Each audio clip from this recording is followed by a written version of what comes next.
किया था। तो आज हम 24वां श्लोक पढ़ेंगे।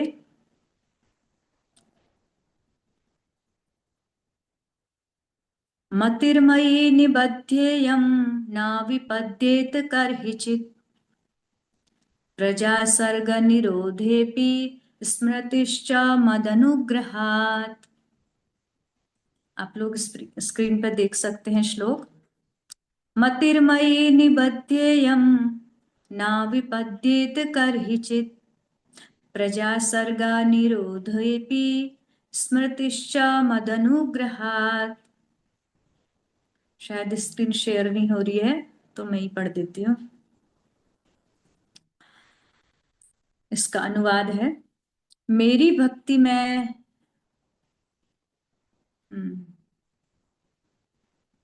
श्लोक करो नीचे श्रेया माता जी। कोई भक्त पढ़ना चाहेंगे श्लोक? अगर हरे कोई नए भक्त पढ़ना चाहें। कृष्ण। जी पढ़िए। ओके माता जी, शिला प्रभुपाद की जय, गुरु महाराज की जय।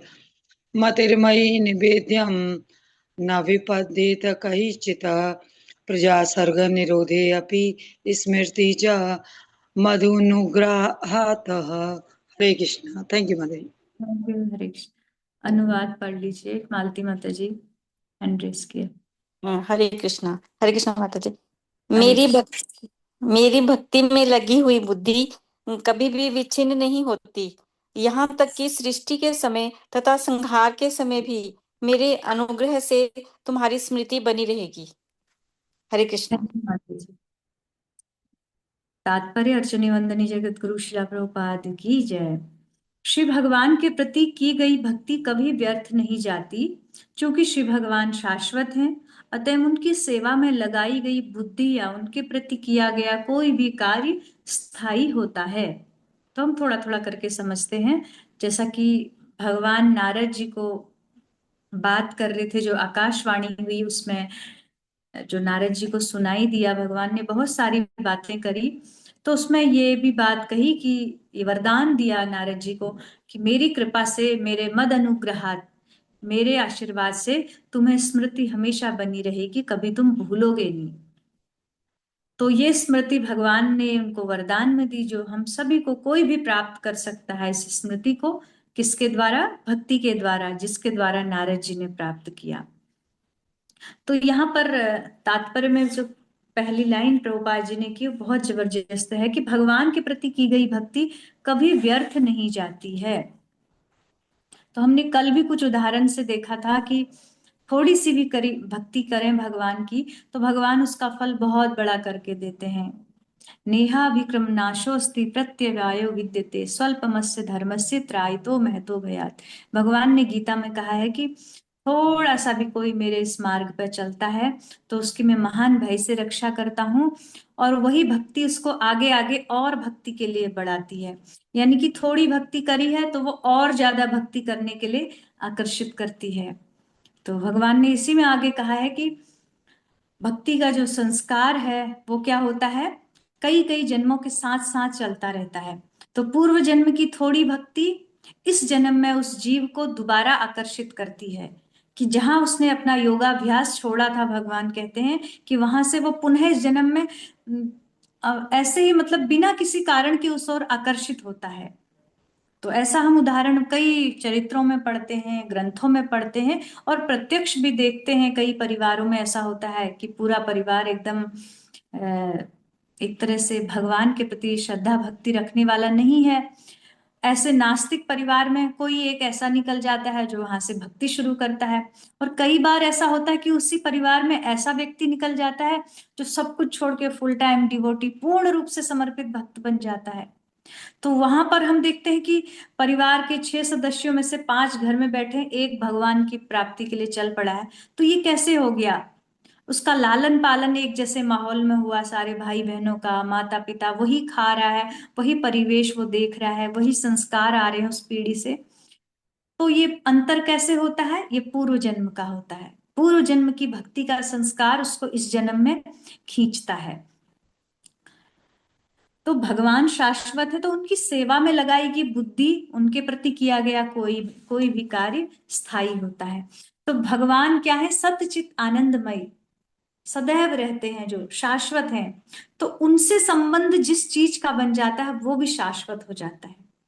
भले ही हमारी बुद्धि का बन जाए, हमारा हमारे समय का बन जाए, जो भगवान की सेवा में हम समय देते हैं वो शाश्वत समय की गणना में गिना जाता है। वो भौतिक काल की तरह नष्ट नहीं होता है, वो आपका हमेशा के लिए लिखित हो जाता है। सेवा करते हैं वो भी शाश्वत हो जाता है।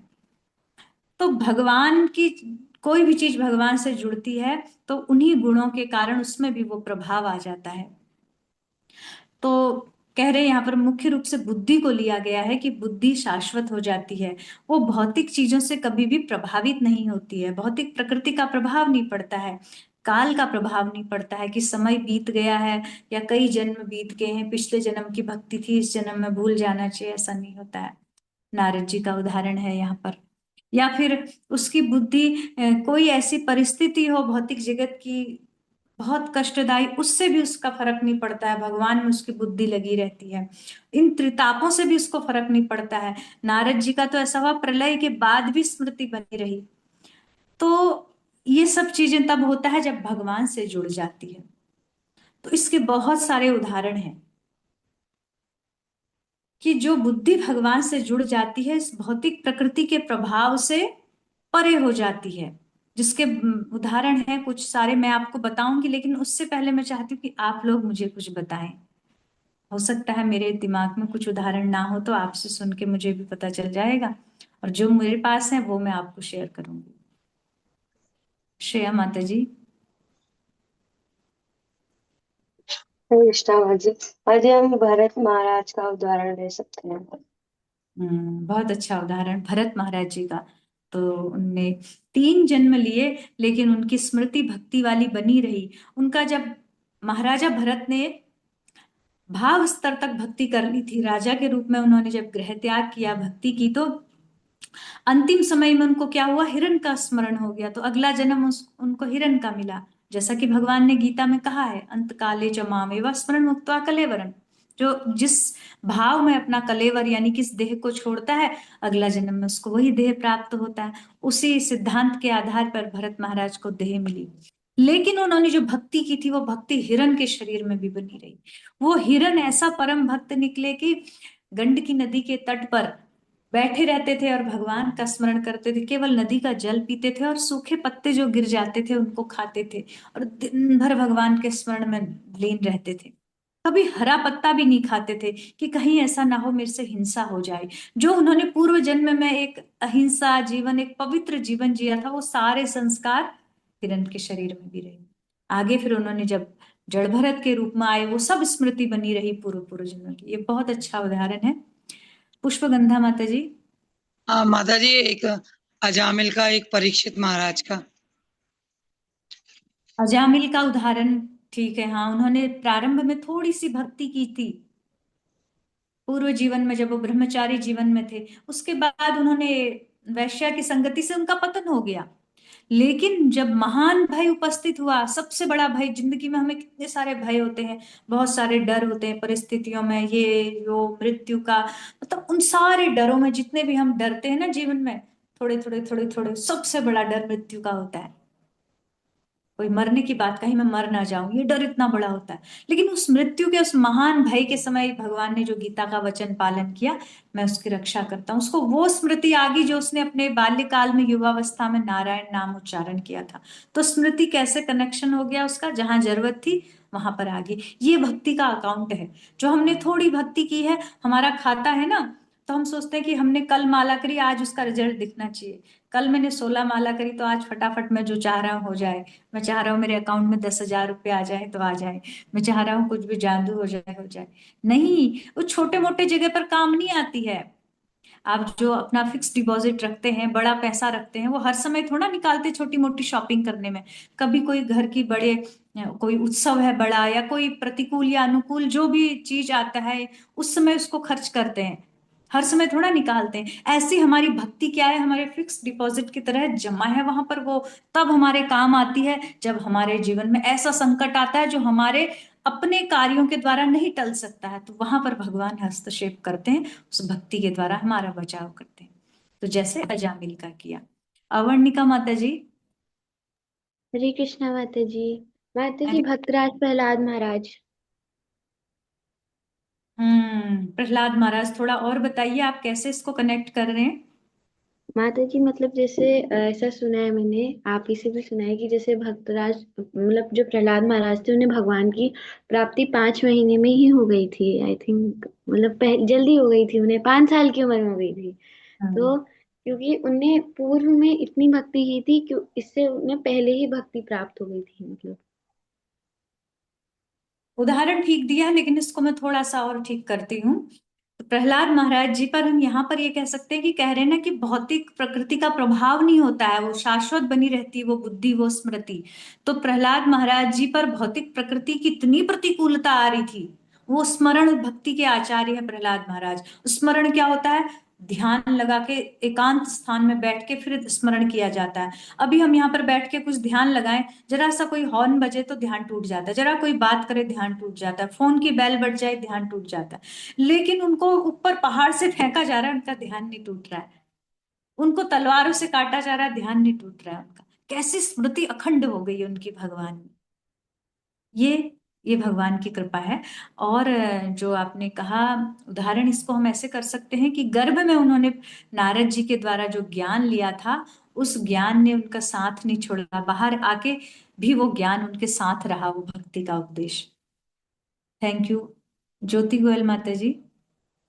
माता जी हरे कृष्णा। मैं इंगवेल बोल रहा हूँ। माता जी, आपने बताया था ध्रुव महाराज का कि पिछले जन्म में वे एक संत महात्मा थे और एक वन में रह के तपस्या, मतलब अपनी पूजा पाठ करते थे। पर और उनके भगवत प्राप्ति में केवल 5 माह ही शेष थे। पर एक राजकुमार के ऐशो आराम को देख के वे फिर उनका वो बुद्धि में एक इच्छा हुई, फिर जिससे उनका पुनर्जन्म हुआ। फिर अगले जन्म में वहीं से उन्होंने शुरुआत करके और 5 माह में ही भगवान को प्राप्त किया। बिल्कुल बिल्कुल, ये भी बहुत अच्छा उदाहरण है कि उन्होंने भक्ति की थी, तो फिर जब वो भौतिक चीजों में पड़ गए, इतना परिस्थिति में जरा सा एक झटका लगा, माता ने जरा सा एक झटका लगाया, चल पड़े तपस्या करने, जो उनका पूर्व संस्कार था आ गया। तो ऐसे हमारे जीवन में भी कभी कभी ऐसे झटके लगते हैं, हमें लगता है अरे भगवान ने ऐसा किया, उसके बाद से मेरा मोड़ भगवान की तरफ हो गया। आप सबके अनुभव होंगे कि पहले में इतना भक्त नहीं था, पहले में ऐसा था, या फिर कम था, या बिल्कुल ही नहीं था। लेकिन ऐसा हुआ मेरे जीवन में, जब ऐसा कोई इंसिडेंट हुआ, उसके बाद मैं भक्ति से जुड़ा और मुझे बहुत अच्छा लगने लगा। वो क्या था? वो एक मतलब माध्यम था, वो परिस्थिति। वास्तव में जो पिछली भक्ति थी उसको कवर करने का समय आ गया था। तो ये ध्रुव महाराज जी का उदाहरण भी बहुत अच्छा है। और थोड़ी सी भक्ति ने उनको क्या दिया? अगर हम इस जीवन का ही देखें, पिछला रिकॉर्ड ना देखें एक बार को, तो भी देखें तो उन्होंने जो 5 महीने, 5.5 महीने की भक्ति की थी, 6 महीना पूर्ण नहीं हुआ था, भगवत दर्शन हो गया था। उन 5.5 महीने की भक्ति के परिणाम स्वरूप ही ध्रुव महाराज को ध्रुव लोक मिल गया, भगवत प्राप्ति हो गया, भगवत प्रेम मिल गया, सब कुछ मिल गया। थोड़ी सी भक्ति ने कितना कुछ उनको दे दिया। तो ये दोनों जगह मैच करता है जी। मालती माता जी।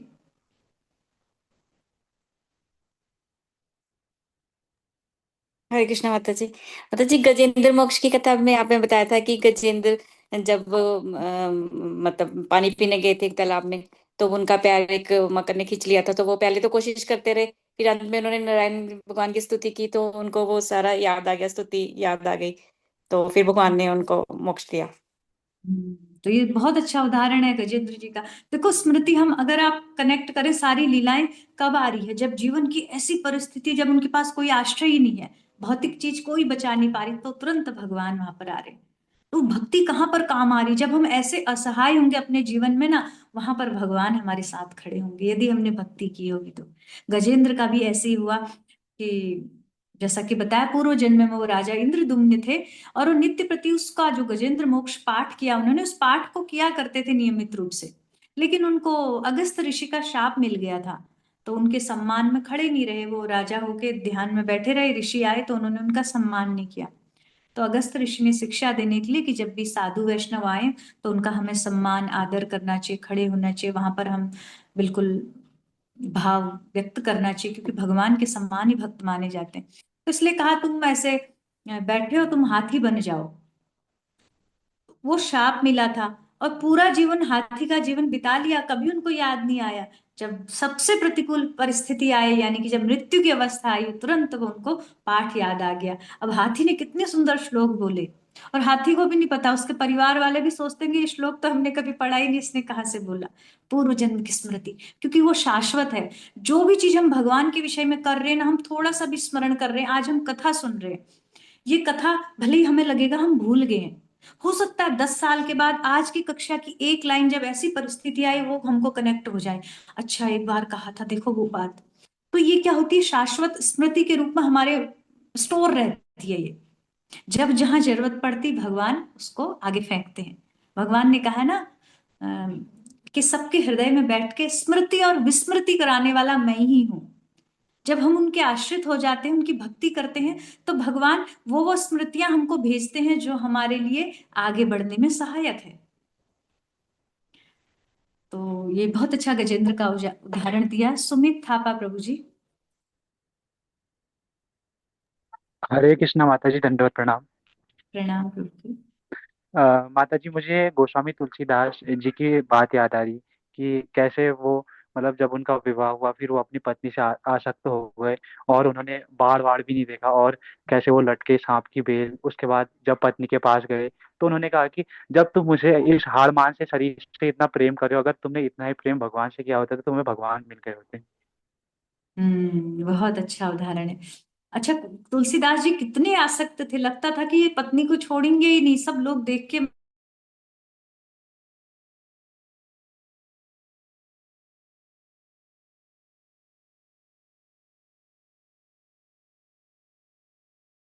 वहां पहुंचा देती जहां छोड़ी थी। मान लीजिए किसी ने 10वीं कक्षा तक की भक्ति कर रखी है उदाहरण के लिए पिछले जन्म में, तो इस जन्म में वो दिख रहा है भौतिक दृष्टि से एकदम संसार में आसक्त, कहीं पर भक्ति नाम पूजा पाठ कुछ नहीं उसके जीवन में। लेकिन अब उसका समय आ गया है भक्ति करने का, तो कुछ ऐसी परिस्थिति होगी, उसको थोड़ा सा मार्गदर्शन मिलेगा, वो भक्ति शुरू करेगा, तो वही 10वीं में आके बैठ जाएगा। बाकी लोग जो शुरू से कर रहे हैं एक माला, वो देखते रहेंगे यार हमारे सामने तो नया नया जुड़ा, आज 16 माला करने लग गया, इतने नियम पालन करने लग गया, उन्हें लगेगा ऐसा। लेकिन उनको ये नहीं पता वो पिछले से कर रहा था तो वहीं पर आके रुक गया। ये भक्ति की खासियत है। तो हम जितना इस जन्म में कर लेंगे, हम सोचो उतना हम रास्ता अपना तय कर रहे हैं, और जितना रास्ता तय कर सकते हैं। ऐसा हो कि अगर मान लो हमारा अगला जन्म होता ही है, अगर हम पूर्ण भक्ति नहीं करेंगे तो होगा ही, कहाँ जाएंगे। तो अगला जन्म होता है तो हम इस जन्म में इतनी भक्ति कर लें कि जन्म से ही हमें मन भगवान की ओर लगता रहे, कम से कम इतना तो गुजारा हो जाए ना, कि अभी जितना हमारा मन और इंद्रियां परेशान कर रही है, हमें बार बार भक्ति के विमुख इधर उधर दौड़ा रही है, तो कितना परेशानी झेलनी पड़ी, अगले जन्म के लिए फिर क्यों परेशानी बना के रखनी है। इसी जन्म में इसको खत्म कर लें, इस रास्ते को तय कर लें। जो मन इंद्रियां हमें परेशान कर रहे हैं, इस जन्म में जूझ लेते हैं, नाम जप के द्वारा, कथा श्रवण के द्वारा, भक्ति के विधियों का पालन करके हम इतनी प्रगति कर लें कि अगले जन्म में यदि हम बाल्यकाल से हमारा जन्म भी हो तो सहज ही भगवान में मन लगे। जैसे तुलसीदास जी को एक बार राम जी का नाम बोला, जब उनको नाम की शिक्षा मिली, उनने नाम से इतने आसक्त हो गए कि दोबारा उनको शिक्षा देनी नहीं पड़ी। हमें कितने बार गुरुजन सिखाते हैं भक्ति करो भक्ति करो भक्ति करो, फिर हम डाउन होते हैं, फिर शुरू करते हैं, फिर डाउन होते हैं, क्योंकि हमारा पूर्व संस्कार बहुत ज्यादा नहीं है ना भक्ति का। तो अब इस जन्म में हमें करना पड़ेगा। इससे उदाहरण है, जैसे किसी के घर में उसके पूर्वज पीढ़ियां क्या थी, गरीब थे, उसकी फैमिली पिछली पीढ़ियां, और उसके लिए कोई भी आगे विरासत में धन संपत्ति नहीं रख के गए हैं। अब वो उसने देख लिया कि पीछे वाले मेरे लिए कुछ रख के नहीं गए, तो इस जन्म में भी वो बैठा रहेगा तो कहीं से अचानक थोड़ा ना टपक के आएगा। यदि उसको फिर संपत्तिवान बनना है, अमीर बनना है, तो अब उसको एक बार खून पसीना बहा के मेहनत करनी पड़ेगी, अपना कुछ कार्य करना पड़ेगा जिससे खूब सारा धन कमा ले। अब एक बार धन कमा लेगा तो फिर क्या होगा, वो बैठ के खाएगा, अगली पीढ़ियों के लिए भी धन आएगा। तो कमाना तो पड़ेगा उसको, पिछले ने नहीं कमाया करके हाथ पे हाथ नहीं रख सकते हैं। कमाते हैं कि नहीं कमाते हैं, भूखे थोड़ा ना मरते हैं। ऐसे ही हमने पिछले पिछले जन्मों में भक्ति नहीं करी, हम दिख रहा है हमें अपने वर्तमान जीवन से, वर्तमान आचरण से, वर्तमान विचारों से, अपनी एक्टिविटी से हमें महसूस होता है। हर व्यक्ति को पता होता है कि मेरी क्या स्थिति है ना। तो हमें दिख रहा है कि अरे पिछले जन्म में भक्ति बड़ा कम है स्टॉक, तभी इस जन्म में इतनी दिक्कत हो रही, तो अब हमें खून पसीना बहा के करनी पड़ेगी, तो अब हम प्रगति कर पाएंगे। अगर हम सोचे कि नहीं पिछले जन्म में नहीं की, इस जन्म भी नहीं, तो क्या है, फिर वही होगा, अगले जन्म में हमें रगड़ना पड़ेगा, कोई अलग से लाके नहीं देगा, करनी तो पड़ेगी। तो इस तरह हम भक्ति एकत्र करते जाएंगे, थोड़ा थोड़ा थोड़ा थोड़ा करके, तो ये भक्ति हमें बहुत मतलब हमेशा शाश्वत रूप से काम आने वाली है। भौतिक चीजों में एक बार को हम कह सकते हैं भाई ज्यादा मत कमाओ, इतना ही कमाओ जिससे आराम से जीवन कट सके और आप भी सुखी रहें। कहते हैं ना कि खुद भी भूखे ना रहो, साधु भी तुम्हारे द्वार से भूखा ना जाए, इतना आप कमा लो। लेकिन भौतिक चीजों को एकत्र करने में हम कितनी मेहनत करते हैं, इतना कमा लिया मैं खा सकता हूँ, मेरे अगली आने वाली पीढ़ी भी खा सकती है, नहीं उसकी अगली भी खा सकती है। कई बार जो अमीर लोग होते हैं इतना भी कमाते हैं, फिर भी क्या होते हैं, तसल्ली नहीं, और कमाना है, और फिर दिन रात लगे। धन से हमें क्या होता है, मन नहीं भरता है। लेकिन भक्ति के लिए कभी हमने सोचा कि मैं इतनी भक्ति कर लूं, मेरा तो कल्याण हो गया, मेरी पिछली पीढ़ियों का भी हो जाए, आने वाली मैं 21 पीढ़ी को तार दूं। ऐसा विचार हमारे मन में कभी नहीं आता। ये विचार जब भक्ति के लिए आने पड़ेगा, ये लोभ, तो हम गंभीरता से कर पाएंगे। तो हमें ये विचार को लाना होगा। एक एक हैंड रेज है, शोभा माता जी, बता दीजिए, कुछ कह रहे हैं आप। हरे कृष्णा माता जी। हरे कृष्णा। माता जी एक तो गजेंद्र वाली कह रही थी, माता जी ने बता दिया। दूसरा भीष्म पितामह जी भी है ना माता जी, क्योंकि उन्हें 100 जन्म तक याद था अपना पूर्व जन्म। हाँ और जी, एक ने ध्रुव।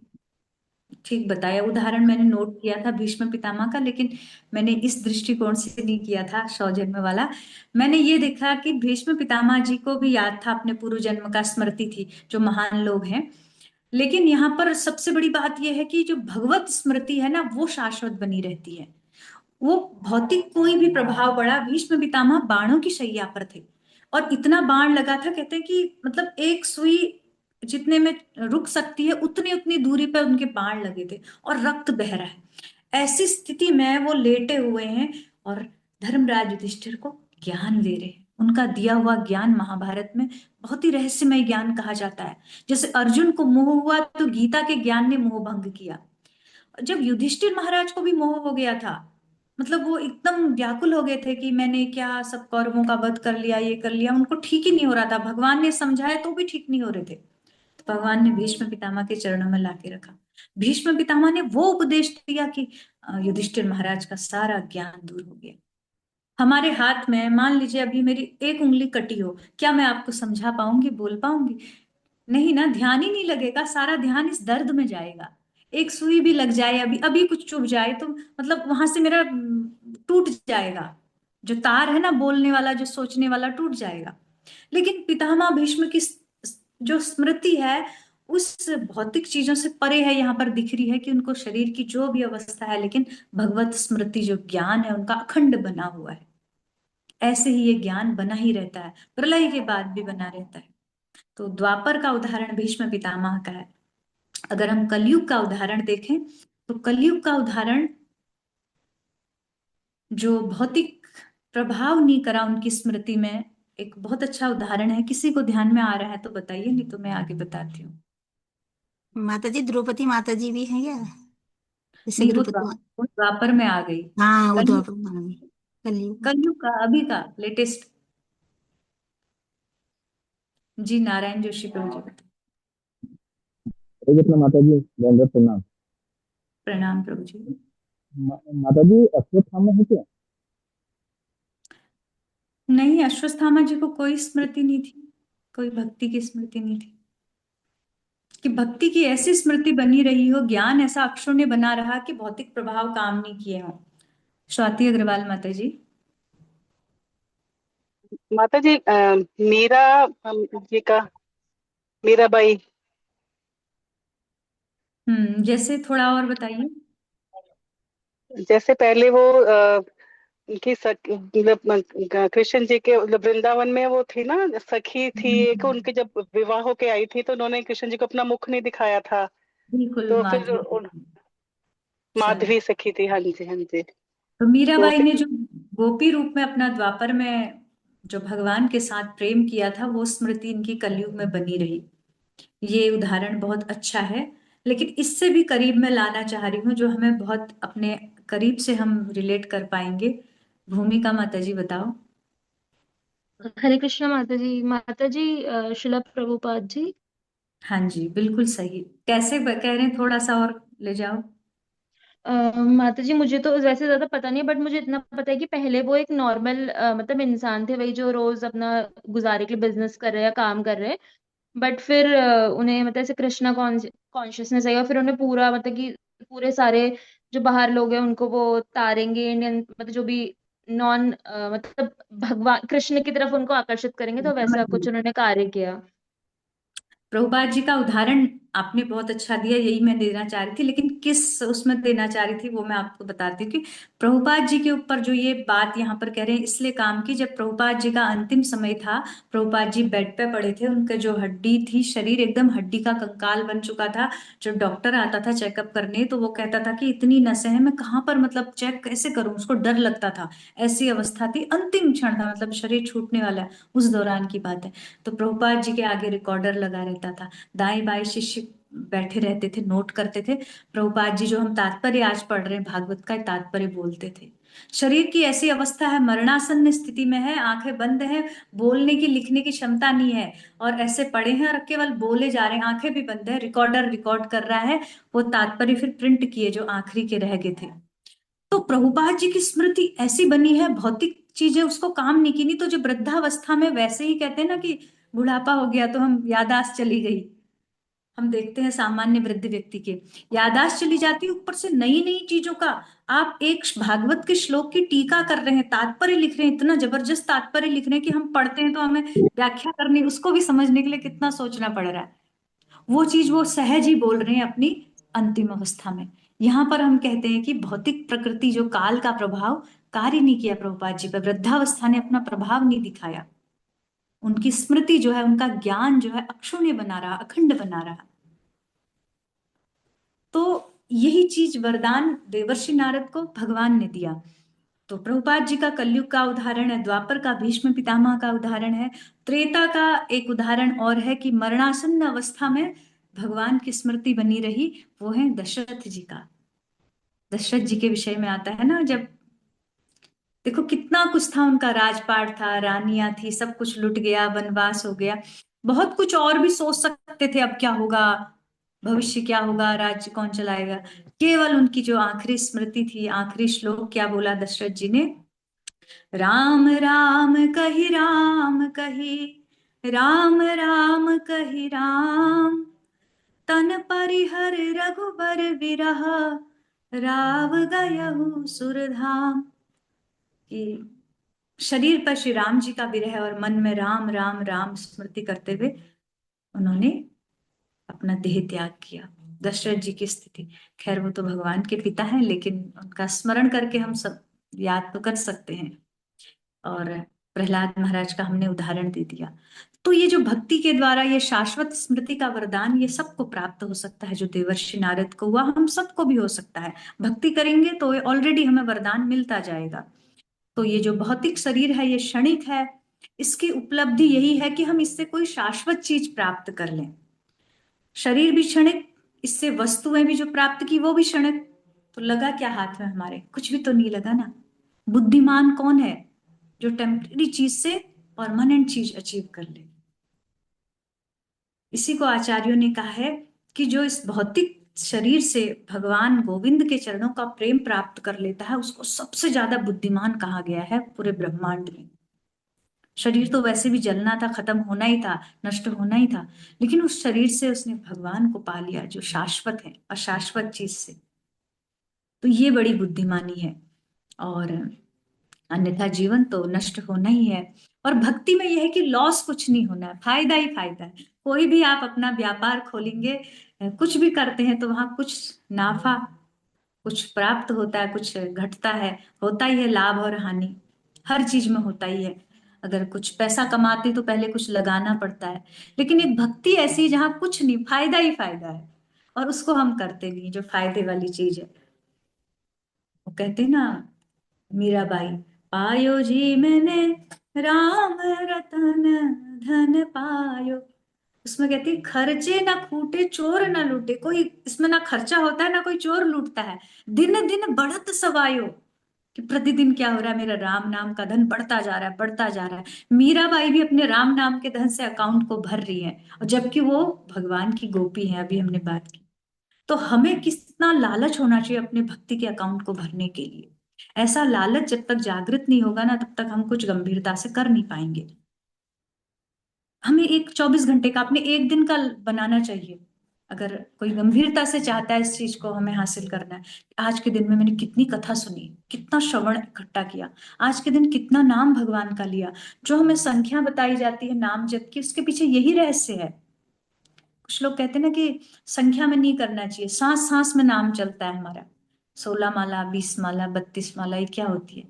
गिनती नहीं। जब भगवान देता है गिनती करके थोड़ा ना देता है, वो तो बिना गिने देता है, तो हम भी उसका नाम बिना गिने लेते। लोग बहुत सारी बातें ऐसी कहते हैं जब उनको माला के लिए समझो। तो गिनना इसलिए जरूरी है, जब हम गिनते हैं तो हमें लोभ बढ़ता है। आज मैंने 16 माला करी, आज मैंने 27,000 नाम लिया, कल मैं 50,000 नाम लूंगा। तो जब हम ऐसे गिनती रखेंगे हमारा लोभ बढ़ेगा। अगले दिन जब 50,000 ले लेंगे, अच्छा मैंने 50 ले लिया, अब मैं धीरे धीरे 1 लाख में लाऊंगा। तो ऐसे लोभ बढ़ता है। हरिदास ठाकुर 3 लाख नाम जब इसीलिए करते थे, अपने अकाउंट को कितना बढ़ाएं, कितना बढ़ाएं। तो ये भक्ति का अकाउंट क्या है, हमारे जन्म जन्म तक साथ चलेगा। हो सकता है आज जैसी हमें परिवेश प्राप्त है, भक्ति करने की अनुकूलता प्राप्त है, आगे ना हो पाए।